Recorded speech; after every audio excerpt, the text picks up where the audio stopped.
अर्पा पैरी के धार महांदी है अपार, इंदिरावती हर पखारे तोरे पैया, महू विनती करऊं तोर भुइया, जय हो छत्तीसगढ़ मैया।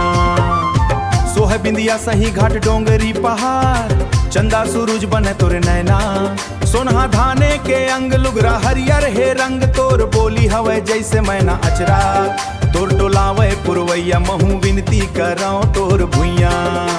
रायगढ़ हावे सुघर तोरे मौरे मुकुट, सरगुजा औ बिलासपुर हे बैहा, रायपुर कनिहा सही घाते सुगर फबे, दुर्ग बस्त्र नवा कर धनिया, महू विनती करऊं तोर भुइया, जय हो छत्तीसगढ़ मैया। हे बटकी मैं बासी औ चुटकी मैं नून, मैं गावत हूँ ददरिया तै कान दे के सुनवो।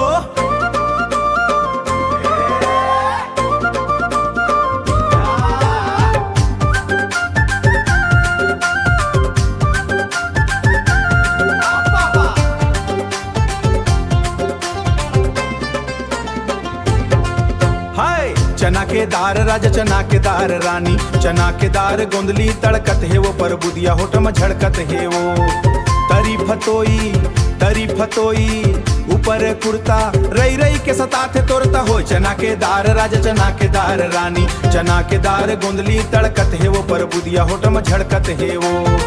नवा सड़किया रेंगेला मैना, 2 दिन के आवैया महीना हो, चना के दार है, चना के दार राजा चना के दार रानी, चना के दार गोंदली तड़कत है वो, पर बुदिया होठ में चांदी के मुंदरी चिन्हारी कर ले, हाय चांदी के मुंदरी चिन्हारी कर ले, मैं रिथौ नया पार तड़कत है वो, पर बुदिया होठ में झड़कत है वो।